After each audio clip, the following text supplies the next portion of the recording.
Hello everyone.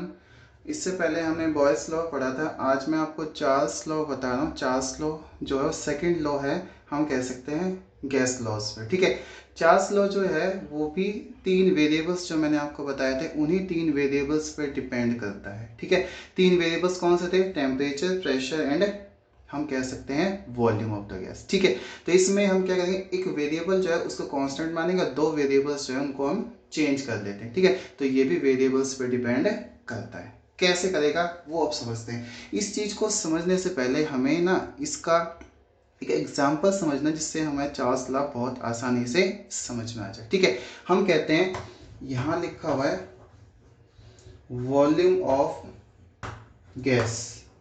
ठीक है, volume of gas कुछ है हमारे पास। ठीक है, उसके बाद हम कह सकते हैं कि टेम्परेचर, टेम्परेचर क्या है। ठीक है, टेम्परेचर क्या है। उसके बाद हम कह सकते हैं वॉल्यूम चेंज कितना हुआ, वॉल्यूम चेंज कितना हुआ। और उसके बाद हम कह सकते हैं प्रेशर जो है उसमें क्या हुआ। ठीक है, तो हम कह सकते हैं volume of the gas, temperature. Temperature भी बेटा हमें दो लेने चेंज शो करने के लिए, तो टेम्परेचर हम मान ले T1 और दूसरा हो गया चेंज के बाद T2। ठीक है, वॉल्यूम जो है इनिशियल वॉल्यूम V1 कह सकते हैं और फाइनल वॉल्यूम कह सकते हैं V2। प्रेशर रहेगा इस केस में कांस्टेंट। क्या रहेगा? कांस्टेंट रहेगा। ठीक है, तो हम मानते हैं कि एक एग्जाम्पल है जिससे हम ये कॉन्सेप्ट बहुत आसानी से समझ जाएंगे। जैसे मान लो वॉल्यूम ऑफ गैस, मैं मानता हूँ वॉल्यूम ऑफ गैस है 273 ml। ये मैंने सिर्फ एग्जाम्पल पॉइंट ऑफ व्यू से लिया है। 273 ml ऑफ वाटर है, हमारे पास कोई गैस है। ठीक है, इस गैस में अगर हम कहें ये गैस कब आई, जब टेम्परेचर था 0 डिग्री सेल्सियस। टेम्परेचर कितना था? 0 डिग्री सेल्सियस। तो वॉल्यूम जो चेंज आएगा उतने का उतना रहेगा। लेकिन अगर मैं टेम्परेचर को 0 डिग्री से 1 डिग्री सेल्सियस चेंज कर देता हूँ, टेम्परेचर क्या हो गया? चेंज, 0 से 1 डिग्री चेंज हो गया, चेंज हो गया। तो इसका मतलब वॉल्यूम जो है वो भी क्या होगा? चेंज होगा। कितना? जितना टेम्परेचर में चेंज आया उतना ही वॉल्यूम में चेंज आया। मतलब 273 वॉल्यूम था, अब कितना हो जाएगा? 274 ml वॉल्यूम।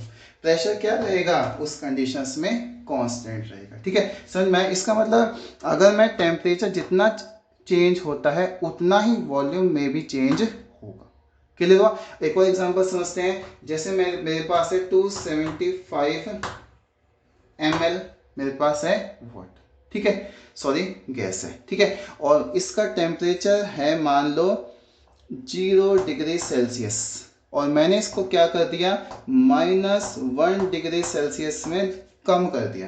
टेम्परेचर 0 से कितना हो गया? -1 डिग्री सेल्सियस। तो इसका मतलब जो फाइनल वॉल्यूम होगा वो कितना होगा? 275 में से एक कम हो जाएगा। कितना हो जाएगा? 274 ml of the gas. Pressure कैसा रहेगा उस कंडीशन में भी?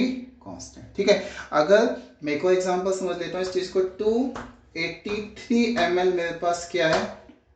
वॉल्यूम ऑफ द गैस है, और टेम्परेचर मान लो 0 डिग्री सेल्सियस। इस टेम्परेचर पे ये अजम्पशन से मैं सिर्फ आपको समझाने के लिए बता रहा हूँ। और 0 से मैंने क्या कर दिया? 10 डिग्री सेल्सियस टेम्परेचर चेंज कर दिया।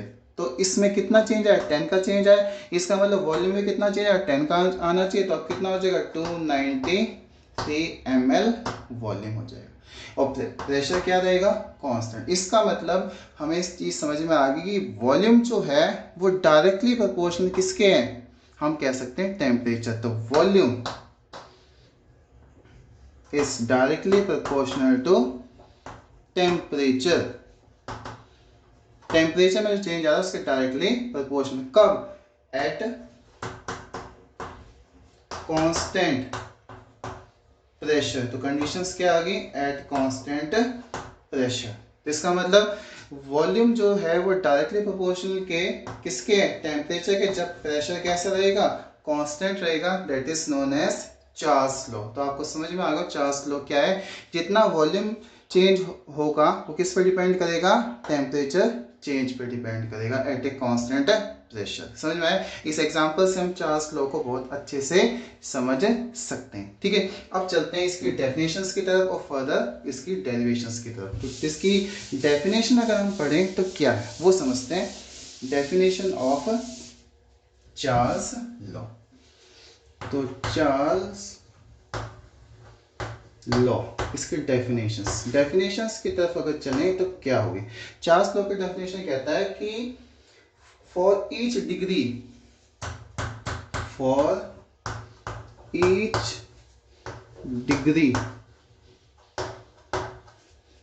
Change, for each degree change किसमें, of temperature,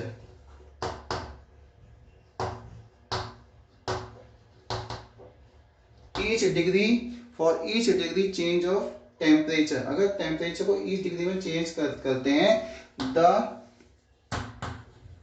volume of a gas, क्या, वॉल्यूम ऑफ अ गैस, जो भी हमारे पास गैस है उसका वॉल्यूम चेंजेस कैसे होगा, changes by the fraction, fraction कितना होगा, 1/273 of its volume at 0 degree Celsius if the pressure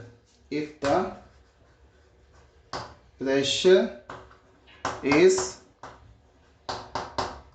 constant is known as Charles law. मतलब जो टेम्परेचर में चेंज आएगा वही चेंज किस में आएगा, वॉल्यूम में आएगा। जितने फ्रैक्शंस में जितने फ्रैक्शन में टेम्परेचर चेंज होगा उतने ही फ्रैक्शंस में हम कह सकते हैं उसी हिसाब से क्या होगा, हमारा वॉल्यूम भी चेंज होगा जब प्रेशर क्या रहेगा, constant. That is Charles law. समझ में आया? अब इसकी डेरिवेशन की तरफ चलते हैं। चार्ल्स लॉ में डेरिवेशंस कैसे समझें कि चार्ल्स लॉ का डेरिवेशंस क्या होता है। ठीक है, क्लियर है?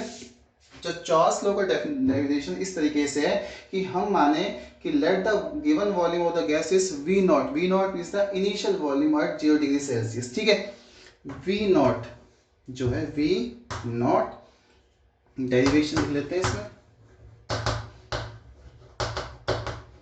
डेरिवेशंस। वी नॉट क्या है, initial volume at 0 degree Celsius, और VT is the final volume at T degree Celsius temperature. ठीक है, इस तरीके से हमें कॉन्सेप्ट समझ में आया। अब हम कहते हैं कि VT, जो ये VT है किसके बराबर होगा, इनिशियल वॉल्यूम V नॉट, इसमें कितना फ्रैक्शन आएगा, 1/273 का, जब टेम्परेचर होगा T। ठीक है, समझ में आ गया? इसको ऐसे लिख सकते हैं, VT is equal to V nought plus T/273। और एक और तरीके से लिखा जा सकता है, VT इज इक्वल टू, अगर मैं V नॉट को बाहर ले लूं तो क्या होगा, 1 प्लस T/273 ब्रैकेट क्लोज। ठीक है, तो इस तरह से VT का रिलेशन आ गया V नॉट के साथ 1 प्लस T/273। क्लियर हो गया? तो इस तरीके से हम कह सकते हैं ये रिलेशंस होते हैं किसके, हम कह सकते हैं वॉल्यूम का टेम्परेचर के साथ। इस समझ में आया? इस रिलेशन से हमें फाइनली ये समझ में आया कि कैसे वॉल्यूम टेम्परेचर के साथ रिलेट होता है। क्लियर होगा? अगर हम मान लें कि ये जो है क्या, VT और V नॉट, इसको एक और डेरिवेशंस में चेंज कर लें। कैसे? अगर मैं कहूँ इस चीज को ऐसे लिख सकते हैं, VT is equal to V nought 273 plus small T divide by 273, ठीक है। और 273 प्लस टी, 273 प्लस टी को मैं मान लूं कैपिटल टी के बराबर। किसके बराबर? कैपिटल टी के बराबर। और जो 273 है, 273 जो है इसको मैं मान लूं इनिशियल टेम्परेचर टी नॉट। तो इस चीज को मैं, इस कॉन्सेप्ट को एक और फॉर्म में चेंज कर सकता हूं। वो कैसे होगा ये देखो कि Vt is equal to V nought T by T nought. अब टी को मैं इधर ले जा सकता हूं, तो Vt by T is equal to V nought by T nought. V nought T nought जो है इनिशियल स्टेज में, इसका मतलब कांस्टेंट के बराबर हो। कब? जब प्रेशर कांस्टेंट हो।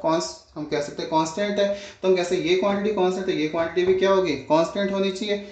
तो हम कह सकते हैं जो V है फाइनली एंड टेम्परेचर T जो है Vt by T, Vt by T is equal to constant और V directly proportional to temperature. कब? At constant pressure is known as Charles law. समझ में आया? चार्ल्स लॉ क्या होता है, कैसे हम इसको बता सकते हैं। अगर मैं इसको ग्राफ से समझना चाहूं तो ग्राफ कैसे आएगा कि हम कह सकते हैं ये जो डायरेक्टली प्रोपोर्शनल का सेक्शन है, तो इसका मतलब ग्राफ जो आएगा वो इसका स्ट्रेट लाइन आएगा, बिल्कुल स्ट्रेट लाइन, एक तरफ वॉल्यूम एक तरफ फ्रॉम टेम्परेचर। कब आएगा? कांस्टेंट प्रेशर पे, कांस्टेंट प्रेशर पे। तो डायरेक्टली प्रोपोर्शनल का ग्राफ ये शो करता है। समझ में आ गया? क्लियर है?